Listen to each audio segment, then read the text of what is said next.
ក្រីក្រម្នាក់បានចាក់ចេញពីភូមិដើម្បីរលួយត្រឡប់មករៀបការជាមួយនារីដែលគាត់ស្រឡាញ់បំផុត4ឆ្នាំក្រោយគាត់ត្រឡប់មកវិញទាំងកាន់ចិញ្ចៀននិងលុយទៅសំបានគ្រប់គ្រាន់ប៉ុន្តែសំឡេងភ្លេងការដែលគាត់ឮនៅចុងផ្លូវគឺជាពិធីរៀបការរបស់នាងជាមួយអ្នកផ្សេងគ្រប់ជម្រាបសួរទៅដល់ពុកម៉ែមីមីបងប្អូនទាំងអស់គ្នាសូមស្វាគមន៍មកកាន់រាត្រីទី6នៃកម្មវិធី Inside ហើយរាត្រីនេះក៏ដូចជារាត្រីរដងគឺយើងនឹងរៀបរាប់ពីរឿងរ៉ាវរបស់ប្រិមិត្តដែលបានផ្ញើមកកាន់ channel របស់យើងហើយសម្រាប់ពុកម៉ែមីមីបងប្អូនទាំងអស់គ្នាបើសិនជាចង់ចែករំលែកនៅបទពិសោធន៍ជីវិតមិនថាសប្បាយមិនថារីករាយឬក៏ពិបាកចិត្តពុកម៉ែមីមីបងប្អូនទាំងអស់គ្នាអាចចែករំលែកទៅតាម Telegram នៅលើអេក្រង់យើងនេះបាទអញ្ចឹងកុំឲ្យខាតពេលវេលាយូរយើងនឹងចូលទៅដល់ខ្លឹមសាររបស់ប្រិមិត្តយើងប្រិមិត្តម្នាក់មកពីស្រុកកងមាសខេត្តកំពង់ចាមបានផ្ញើរឿងមួយមកកាន់ខ្ញុំគាត់បានប្រាប់ថារឿងនេះបានកើតឡើងនៅភូមិតូចមួយនៅក្បែរមាត់ទន្លេមេគង្គជាកន្លែងដែលពេលព្រឹកមានអប្សរាស្រាលហើយពេលល្ងាចមានសំឡេងខ្យល់បក់កាត់ដើមត្នោតនិងវាលស្រែដ៏ស្ងប់ស្ងាត់នៅក្នុងភូមិនោះមានយុវជនក្រីក្រម្នាក់ឈ្មោះវណ្ណាមានឪពុកស្លាប់តាំងពីគាត់នៅក្មេងហើយនៅរស់ជាមួយម្ដាយចាស់នៅក្នុងផ្ទះឈើដ៏ទូចមួយដែលដំបូលលិចទឹករាល់ពេលភ្លៀងខ្លាំងទ្រព្យសម្បត្តិរបស់គាត់មានតែដីស្រែតូចមួយកង់កញ្ចាស់មួយគ្រឿងនិងដៃពីរដែលពោពេញទៅដោយស្នាមរបួសពីការធ្វើការធ្ងន់ធ្ងរទោះជាក្រីក្រវណ្ណាជាមនុស្សស្មោះត្រង់ស្ងៀមស្ងាត់និងខិតខំរៀងរាល់ព្រឹកគាត់ចេញទៅស្រែមុនពន្លឺថ្ងៃនិងត្រឡប់មកវិញពេលមេឃងងឹតបើថ្ងៃណាមិនមានការងារស្រែគាត់ត្រូវជួយលីស្រូវជួសជុលរបងនិងធ្វើការសំណង់តូចៗនៅក្នុងភូមិដើម្បីរកប្រាក់បន្តិចបន្តួចទិញថ្នាំឲ្យម្ដាយនៅក្នុងភូមិជាមួយគ្នានោះមានក្មេងស្រីម្នាក់ឈ្មោះម៉ាលីសនាងជាកូនស្រីច្បងក្នុងគ្រួសារកសិករមួយម៉ាលីសមានមុខមាត់ស្អាតស្រស់ប៉ុន្តែអ្វីដែលធ្វើឲ្យអ្នកភូមិស្រឡាញ់នាងគឺចិត្តទន់ភ្លន់នឹងការគោរពឪពុកម្ដាយនាងមិនដែលខ្មាស់ក្នុងការដើរទៅវាលដាំបន្លែលក់នំតាមផ្សារឬមើលថែប្អូនតូចៗឡើយវណ្ណានិងម៉ាលីស្គាល់គ្នាតាំងពីក្មេងពួកគេធ្លាប់ទៅសាលាតា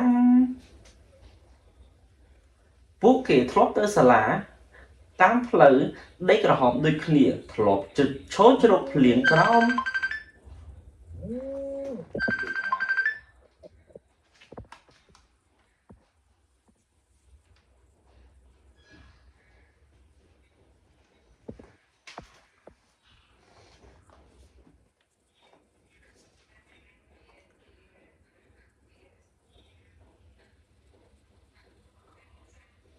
ពួកគេធ្លាប់ដើរទៅសាលាតាមផ្លូវដីក្រហមដូចគ្នាធ្លាប់ឈរជ្រកភ្លៀងក្រោមដើមត្នោតតែមួយនិងធ្លាប់ចែកបាយកញ្ចប់គ្នានៅពេលដែលគ្រួសារណាម្នាក់មានម្ហូបតិចភាពស្និទ្ធស្នាលរបស់ពួកគេមិនបានកាត់ឡើងភ្លាមទេវាធំឡើងយឺតដូចដើមស្រូវដែលកំពុងទទួលទឹកភ្លៀងនៅដូចដើមស្រូវដែលទទួលទឹកភ្លៀងរាល់រដូវពេលដែលពួកគេធំឡើងអ្នកភូមិជាច្រើនក៏ដឹងថាវណ្ណានិងម៉ាលីមានចិត្តចំពោះគ្នាប៉ុន្តែពួកគេមិនធ្លាប់បង្ហាញអ្វីលើសពីប្រពៃណីឡើយវណ្ណាតែងតែជួយដឹកអស់ឲ្យគ្រួសារនាងជួសជុលរទេះគោនិងឈរមើលពីចម្ងាយពេលម៉ាលីលក់នំនៅមុខសាលាបឋមសិក្សារីឯម៉ាលីវិញតែងតែទុកបាយមួយកញ្ចប់សម្រាប់វណ្ណាពេលដឹងថាគាត់ធ្វើការយឺតនិងមិនទាន់បានបរិភោគ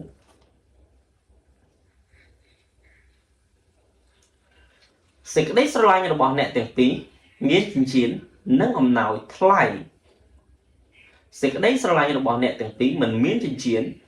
mình miếtអំណោយថ្លៃមិនមានរូបថតនៅហាងកាហ្វេឡើយវាមានតែការចងចាំការយកចិត្តទុកដាក់និងក្តីសង្ឃឹមថ្ងៃណាមួយពួកគេនឹងអាចសង់ផ្ទះមួយនៅក្បែរមាត់ទន្លេហើយរស់នៅជាមួយគ្នាដោយសុខសាន្ត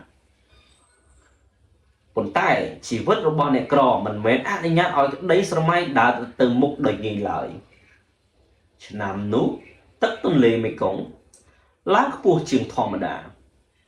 ស្រែជាច្រើនត្រូវបានលិចបន្លែរបស់គ្រួសារម៉ាលីសខូចស្ទើរតែទាំងអស់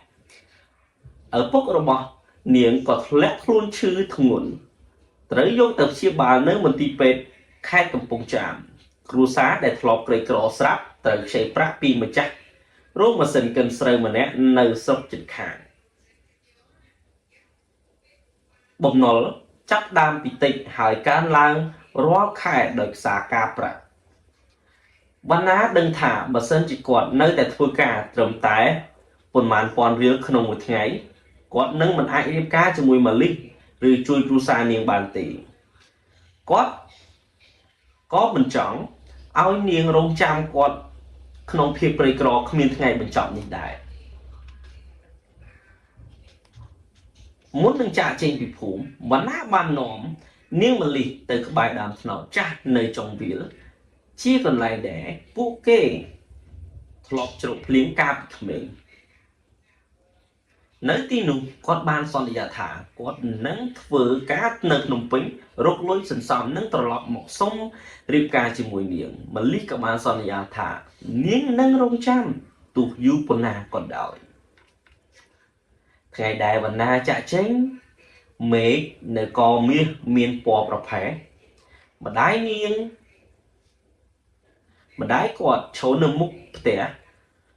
កាន់ក្រមាចាស់មួយម៉ាលីឈរនៅខាងក្រោយរបងឫស្សីដោយមិនហ៊ានដើរចេញមកជិតវណ្ណាជិះរថយន្តឈ្នួលទៅភ្នំពេញទាំងមានខោអាវតែពីរឈុតសភៅកត់ត្រាមួយនិងរូបថតមួយរបស់ម៉ាលីនៅក្នុងកាបូបនៅភ្នំពេញជីវិតមិនដូចអ្វីដែលគាត់គិតឡើយវណ្ណាចូលធ្វើការជាកម្មករសំណង់នៅតំបន់ជ្រោយចង្វាគាត់គេងនៅក្នុងបន្ទប់ជួលតូចមួយជាមួយកម្មករ5នាក់ទៀតព្រឹកឡើងគាត់លើកដែកលីស៊ីម៉ង់និងឡើងចុះអាគារក្រោមកម្ដៅថ្ងៃពេលយប់ដៃរបស់គាត់ឈឺរហូតដល់កាន់ស្ព្រាមិនជាប់ប៉ុន្តែគាត់នៅតែបើកសៀវភៅកត់ត្រាហើយគណនាប្រាក់សន្សំរាល់ថ្ងៃវណ្ណាចំណាយតិចបំផុតលើខ្លួនឯងគាត់ញ៉ាំបាយជាមួយពងទាឬត្រីខហើយដើរជើងឆ្ងាយហើយសុខចិត្តដើរដើម្បីសន្សំប្រាក់ជំនួសការជិះម៉ូតូលុបរាល់ខែគាត់ផ្ញើប្រាក់ខ្លះមកម្ដាយនិងទុកខ្លះសម្រាប់ថ្ងៃរៀបការគាត់ជឿថាការឈឺចាប់ទាំងអស់នឹងមានតម្លៃពេលដែលគាត់ត្រឡប់ទៅឈរនៅមុខម៉ាលីដំបូងវណ្ណានិងម៉ាលីតែងតែផ្ញើសម្បត្តិទៅរកគ្នាទៅវិញទៅមកម៉ាលីសរសេរប្រាប់ពីដំណាំនៅក្នុងភូមិពីសុខភាពម្ដាយរបស់គាត់និងការរងចាំរបស់នាងវណ្ណាសរសេរប្រាប់អំពីប្រាក់ដែលគាត់បានសន្សំបានផែនការសាងសង់ផ្ទះតូចសម្បត្តិនោះគឺជាអ្វីមួយដែលពួកគេសម្បត្តិទាំងនោះគឺជាអ្វីតែមួយដែលពួកគេធ្វើសម្បត្តិនោះគឺជាអ្វីមួយសម្បត្តិទាំងនោះគឺជាអ្វីមួយដែលពួកគេអាចធ្វើបាននឹងទ្រាំជាមួយនឹងការបែកបាក់គ្នាដែលឃ្លាតគម្លាតគ្នានៅឆ្ងាយយ៉ាងនេះប៉ុន្តែបន្ទាប់ពីឆ្នាំទី2សម្បត្តិរបស់ម៉ាលីចាប់ដើមមកយឺតពេលខ្លះមួយខែមកមួយសន្លឹកពេលខ្លះ3ខែគ្មានដំណឹងបណ្ណាគិតថាប្រហែលជាផ្លូវឆ្ងាយឬនាងរវល់មើលថែឪពុកគាត់មិនដែល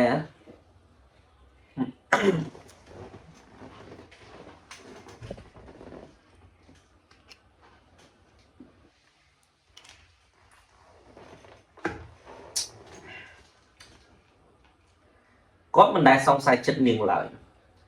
ការពិតនៅក្នុងភូមិវិញកាន់តែធ្ងន់ឪពុករបស់ម៉ាលីត្រូវវះកាត់ម្ដងទៀតម្ដាយរបស់នាង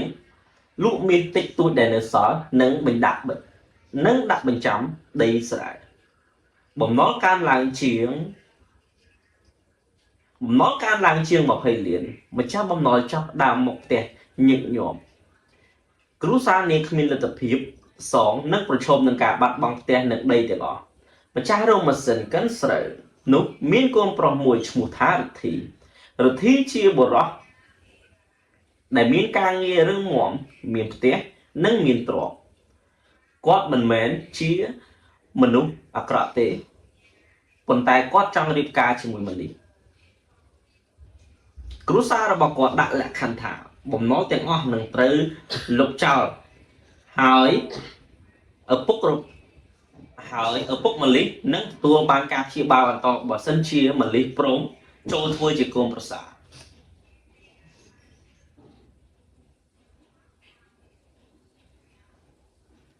ម៉ាលីបដិសេធជាច្រើនសារនាងនៅតែរងចាំបណ្ណាហើយរក្សាសម្បត្តិរបស់គាត់ទុកក្រោមខ្នើយប៉ុន្តែរាល់យប់នាងឮឪពុកនាងដកដង្ហើមខ្សោយនិងឃើញម្ដាយលួចយំនិងឃើញប្អូនឈប់រៀនព្រោះគ្មានប្រាក់នាងចាប់ផ្ដើមយល់ថាការរងចាំរបស់នាងម្នាក់ឯងកំពុងតែធ្វើឲ្យគ្រួសារទាំងមូលរលំថ្ងៃមួយឪពុកនាងសន្លប់នៅក្នុងផ្ទះហើយត្រូវបញ្ជូនទៅមន្ទីរពេទ្យម្ដងទៀតគ្រូពេទ្យបានត្រូវការប្រាក់ជាបន្ទាន់ពេលនោះម៉ាលីបានធ្វើការសម្រេចចិត្តដែលនាងមិនចង់ធ្វើឡើយនាងយល់ព្រមរៀបការជាមួយរិទ្ធីដើម្បីសងបំណុលនិងរក្សាផ្ទះឲ្យឪពុកម្ដាយការសម្រេចចិត្តនោះមិនបានធ្វើឲ្យនាងឈប់ស្រឡាញ់វណ្ណាទេវាគ្រាន់តែធ្វើឲ្យនាងបាត់បង់សិទ្ធិរស់នៅតាមបេះដូងខ្លួនឯងម៉ាលីសរសេរសម្បត្តិទៅវណ្ណាមួយប្រាប់ពីការពិតទាំងអស់នាងសរសេរទាំងទឹកភ្នែកហើយដាក់សម្បត្តិនោះនៅក្នុងស្រោមពណ៌សប៉ុន្តែសម្បត្តិនោះមិនបានដល់ដៃវណ្ណាទេម្ដាយរបស់នាងបានទុកវាចោលព្រោះខ្លាចបើវណ្ណាត្រឡប់មកពិធីការនឹងត្រូវរំខានហើយបំណុលគ្រួសារនឹងត្រូវបរាជ័យដែលមិនអាចលុបចោល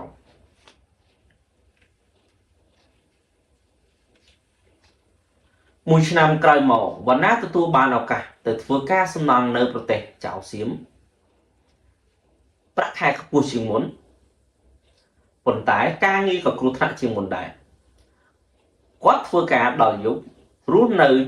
ឆ្ងាយពីស្រុកកំណើតនិងមិនបានទទួលសម្បត្តិពីម៉ាឡេទៀតទោះជាយ៉ាងណាគាត់នៅតែជឿជាក់ថានាងកំពុងរងចាំ4ឆ្នាំក្រោយពីការចាក់ចេញវណ្ណាសន្សំប្រាក់បានគ្រប់គ្រាន់គាត់ទិញចិញ្ចៀនមាសតូចមួយនៅផ្សារអរញ្ញប្រទេសចៅសៀមហ្នឹងវាមិនថ្លៃណាស់ណាទេប៉ុន្តែវាជាលុយដែលគាត់សន្សំបានពីញើសឈាមរបស់គាត់បានទិញសំពត់មួយឲ្យម្ដាយនិងកន្សែងស្រាលមួយឲ្យគាត់គិតថាម៉ាលីនឹងចូលចិត្តវណ្ណាមិនបានប្រាប់នរណាថាគាត់ត្រឡប់មកផ្ទះទេគាត់ចង់ធ្វើឲ្យម៉ាលីភ្ញាក់ផ្អើលគាត់គិតថាពេលដល់ភូមិគាត់នឹងជួសជុលផ្ទះម្ដាយបន្ទាប់មកនាំចាស់ទុំទៅសុំម៉ាលីទៅតាមប្រពៃណីព្រឹកដែលគាត់មកដល់ខេត្តកំពង់ចាមទន្លេមេគង្គស្ងប់និងពន្លឺថ្ងៃរះនៅលើទឹកគាត់ជិះរថយន្តឈ្នួលចូលស្រុកកងមាសទាំងបេះដូងរំភើបដូចមនុស្សទៅបានត្រឡប់មករកជីវិតរបស់ខ្លួនវិញប៉ុន្តែពេលរថយន្តជិតដល់ចុងភូមិគាត់បានឮសំឡេងភ្លេងការដំបូងបណ្ណាមិនគិតអ្វីទាំងអស់នៅភូមិការរៀបការជារឿងធម្មតាគាត់ថែមទាំងញញឹមព្រោះគិតថានោះជាសញ្ញាល្អសម្រាប់ថ្ងៃដែលគាត់វិលត្រឡប់ប៉ុន្តែពេលរថយន្តបាត់កាត់មុខម៉ាលីពេលរថយន្តបាត់កាត់មុខផ្ទះម៉ាលីគាត់បានឃើញរោងការពណ៌សនិងផ្កាឈូកលាតសន្ធឹងពេញផ្លូវនៅមុខរោងមានបដានិងសរសេរឈ្មោះកូនក្រមុំថាម៉ាលី วันนาเงียมเราโหดดอนเนี่ยบาบอหายกอดจีจราดองได้กอดได้เราบอกกอดกันกระบบเรื่องหลัง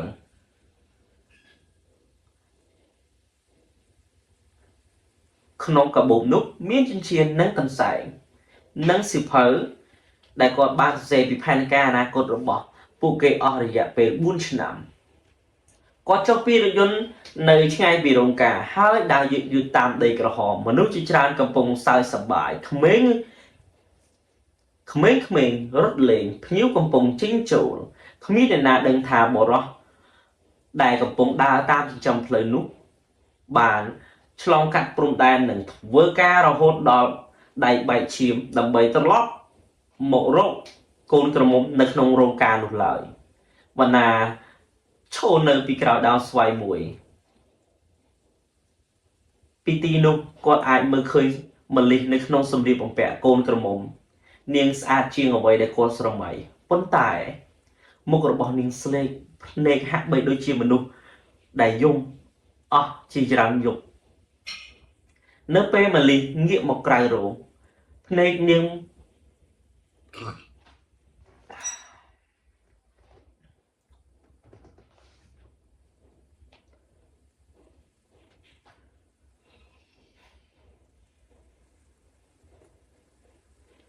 เนื้อเป้บลิเงียบหมกไกรโรงเนกระบอกเนียงบานปลายหนึ่งเนกบรรณาพี่พบโลกแตงมูลหักใบโดยเจียบใบจิตชุบดามันลิมันบานรถมารกว่าเตบรรณาก็มันบานดาโจเรียเรียนปิธิได้ปุเกโชเมอร์คเนียปีจงไงมีมนุษย์รอบร้อยเนี่ยในกันดางปนตายเป็นนุ่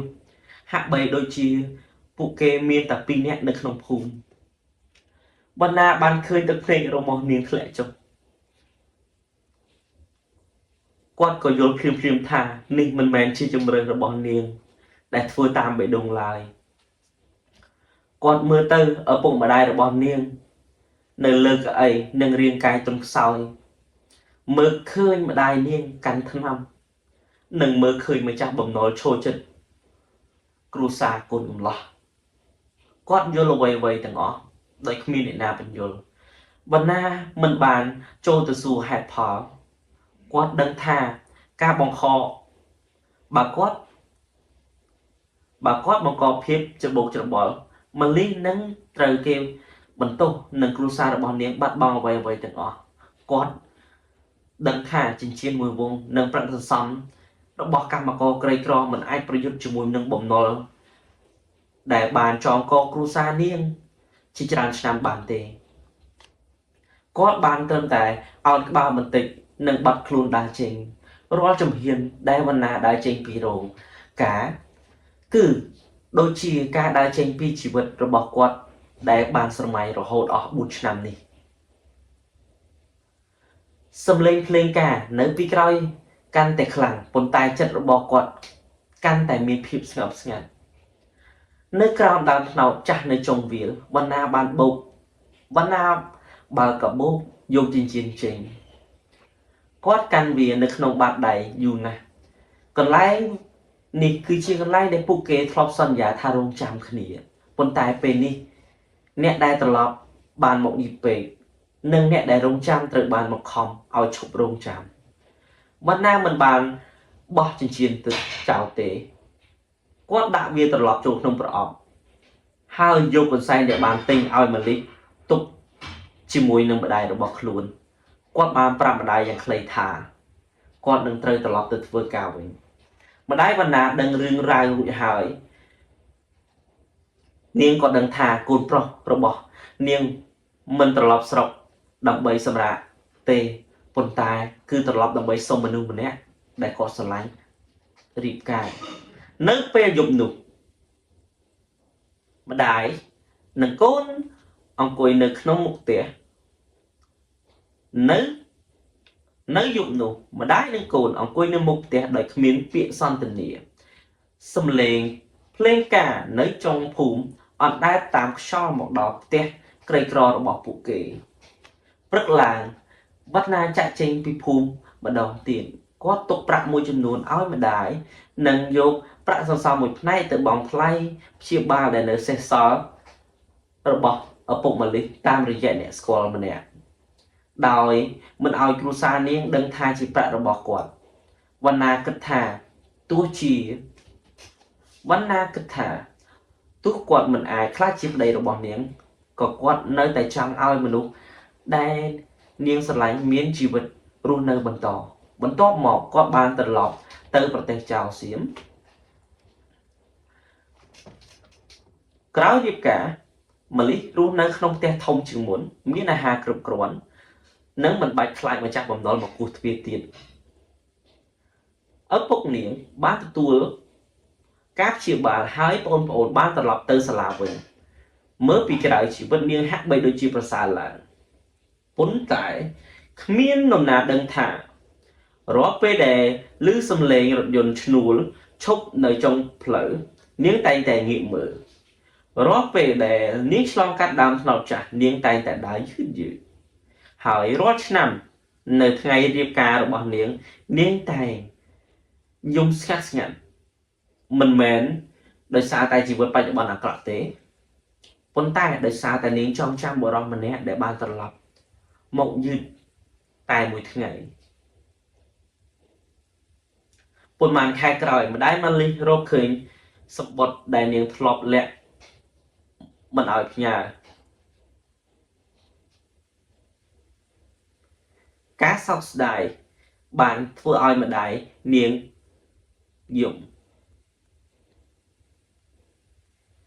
ម្ដាយនាងប្រគល់សម្បត្តិឲ្យកូនស្រីហើយប្រាប់ការពិតថាវណ្ណាបានមកដល់នៅថ្ងៃរៀបការហើយបានចាក់ចេញវិញភ្លាមម្លិះអានសម្បត្តិរបស់ខ្លួនមិនដែលទៅដល់ដៃអ្នកទទួលហើយយល់ថាបើសម្បត្តិនោះទៅដល់មុនបន្តិចវណ្ណានឹងអាចត្រឡប់មកជួយឬយ៉ាងហោចណាស់ពួកគេនឹងបានជួបគ្នាមុនពេលអ្វីៗយឺតពេលនាងបានស្វែងរកដំណឹងវណ្ណាប៉ុន្តែគ្មាននរណាដឹងពីអាសយដ្ឋានច្បាស់នៅប្រទេសនោះទេគ្រាន់តែគាត់បានដូរកន្លែងធ្វើការញឹកញាប់ហើយមិនបានផ្ញើសម្បត្តិមកលេងភូមិទៀត3ឆ្នាំក្រោយមកម្ដាយវណ្ណាទទួលបានកាបូបចាស់ពីមិត្តរួមការងាររបស់កូនប្រុសវណ្ណាបានជួបគ្រោះថ្នាក់នៅកន្លែងការដ្ឋានសំណង់បន្ទាប់ពីការព្យាបាលជាច្រើនថ្ងៃគាត់បានស្លាប់នៅមន្ទីរពេទ្យដោយគ្មានឱកាសត្រឡប់មកប្រទេសដែលជាប្រទេសកំណើតវិញឡើយក្នុងកាបូបនោះមានខោអាវចាស់2ឈុតសិភៅកត់ត្រារូបថតទូចមួយរបស់ម៉ាលីនិងប្រអប់ចិញ្ចៀនដែលមិនធ្លាប់បានពាក់លើម្រាមដៃនរណាម្នាក់ម្ដាយវណ្ណាបានយកកាបូបទៅផ្ទះម៉ាលីនាងបានបន្ទោសលើម៉ាលីនាងមិនម្ដាយវណ្ណាមិនបានបន្ទោសទៅលើម៉ាលីឡើយព្រោះនាងដឹងថាកូនស្រីម្នាក់នេះត្រូវលះបង់ជីវិតដើម្បីជួយសង្គ្រោះគ្រួសារក៏គឺជាជនរងគ្រោះដែរម៉ាលីបើកសភៅរបស់វណ្ណាហើយឃើញទំព័ររាប់រយដែលគាត់បានសរសេរអំពីផ្ទះតូចមួយនៅក្បែរទន្លេអំពីដើមស្វាយពីដើមនៅមុខផ្ទះអំពីការរកស៊ីជួសជុលម៉ូតូនិងអំពីការទិញកង់ថ្មីឲ្យម៉ាលីទៅផ្សារនៅទំព័រចុងក្រោយវណ្ណាបានកត់ត្រាថ្ងៃដែលគាត់ត្រឡប់មកភូមិនិងថ្ងៃដែលគាត់បានឃើញម៉ាលីគឺជាកូនក្រមុំរបស់អ្នកផ្សេងក្រោមកំណត់ត្រានោះមានតែបន្ទាត់ខ្លីមួយថាគាត់មិនបានខឹងនាងឡើយគាត់គ្រាន់តែស្ដាយតែភាពក្រីក្របានធ្វើឲ្យសេចក្តីស្រឡាញ់របស់ពួកគេខ្លាចជាបែបនេះម៉ាលីកាន់ចិញ្ចៀននោះហើយយំរហូតដល់លេងមានសម្លេងនាងមិនអាចពាក់វាបានទេហើយក៏មិនអាចបោះបង់វាចោលបានដែរនាងបានយកវាទៅកប់នៅក្រោមដើមត្នោតចាស់វាជាកន្លែងដែលពួកគេធ្លាប់សន្យាថានឹងរងចាំគ្នាចាប់ពីថ្ងៃនោះមកម៉ាលីតែងតែយកផ្កាម៉ាលីយកទៅដាក់នៅទីនោះជារៀងរាល់ឆ្នាំនាងមិនបានធ្វើអ្វីសូមឲ្យអតីតកាលត្រឡប់មកវិញនោះទេនាងធ្វើដើម្បីរំលឹកថា ធ្លាប់មានបរិះក្រីក្រម្នាក់ស្រឡាញ់នាងរហូតដល់អស់ជីវិតដោយមិនបានកាន់ដៃនាងសូម្បីតែមួយថ្ងៃក្នុងនាមជាប្តីប្រិមិត្តរឿងរ៉ាវខ្លះមិនបានបញ្ចប់ដោយសារតែមនុស្សពីរនាក់ឈប់ស្រឡាញ់គ្នាទេវាបញ្ចប់ឡើងដោយសារតែភាពក្រីក្រកាតព្វកិច្ចនិងពេលវេលាមិនព្រមរងចាំនរណាម្នាក់បណ្ណាបានរក្សាភាពសន្យារបស់គាត់បានត្រឡប់មកវិញមលីបានរក្សាការសន្យាដែលរងចាំអស់ជាច្រើនឆ្នាំប៉ុន្តែនៅថ្ងៃដែលគ្រួសាររបស់នាងត្រូវជ្រើសរើសសេចក្តីស្រឡាញ់និងការរស់រាននាងបានលះបង់បេះដូងរបស់ខ្លួនឯងដើម្បីមនុស្សដែលនាងស្រឡាញ់ផ្សេងទៀតបានរស់នៅបន្តហើយនេះប្រហែលជាអ្វីដែលឈឺចាប់បំផុតមិនមែនជា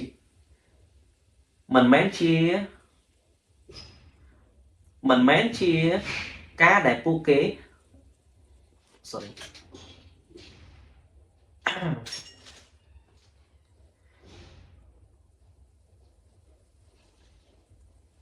ចេញមួយមើលខ្ញុំស្ងាត់ខាត់តែស្ងាត់តិចមកសុំថតតាមកន្លះម៉ោងនេះហើយតែឌុំដាំសុំមិនអង្គុយកាត់សលេងណា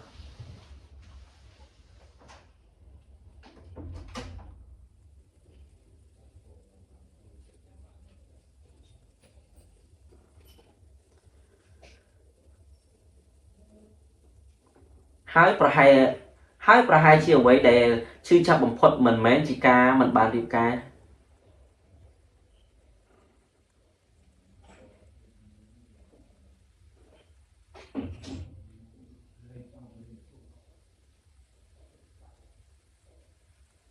ហើយប្រហែលជាអ្វីដែលឈឺចាប់បំផុតនោះមិនមែនជាការដែលពួកគេមិនបានរៀបការជាមួយគ្នាទេអ្វីដែលឈឺចាប់បំផុតគឺពួកគេទាំងពីរនៅតែស្រឡាញ់គ្នាហើយថ្ងៃដែលពួកគេអ្វីដែលឈឺចាប់បំផុតគឺពួកគេទាំងពីរនៅតែស្រឡាញ់គ្នាហើយថ្ងៃដែលពួកគេត្រូវបែកគ្នាគឺជាថ្ងៃដែលបែកគ្នាជារៀងរហូតសេចក្តីស្រឡាញ់របស់ពួកគេមិនបានចាញ់មនុស្សទី3ទេវាចាញ់ភាពក្រីក្រនិងពេលវេលាបើប្រិយមិត្តបានស្ដាប់រឿងនេះចប់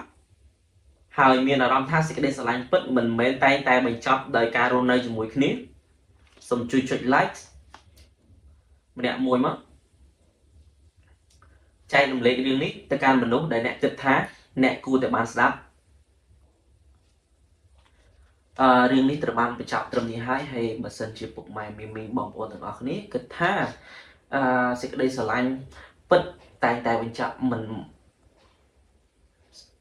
សេចក្តីស្រឡាញ់ពិតមិនមែនបញ្ចប់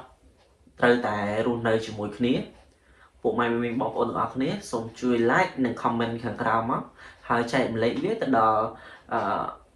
មិត្តភ័ក្តិបងប្អូនដែលពុកម៉ែមីបងប្អូនទាំងអស់គ្នាគិតថាគួរតែស្ដាប់រឿងនេះបាទហើយបើសិនជាពុកម៉ែមីបងប្អូនជាម្លេះតើពុកម៉ែមីបងប្អូនទាំងអស់គ្នាជ្រើសរើសយកក្តីស្រឡាញ់ឬការសង្គ្រោះគ្រួសារហើយកុំភ្លេចចុចសញ្ញាកណ្ដឹងចុច subscribe កុំឲ្យខកខាននៅរឿងកំសត់រឿងជីវិតនិងរឿងដែលប្រិមិត្តចែករំលែកមកហើយក៏សូមអរគុណទៅដល់ប្រិមិត្តទាំងអស់គ្នាដែលបានស្ដាប់រហូតដល់វិនាទីចុងក្រោយ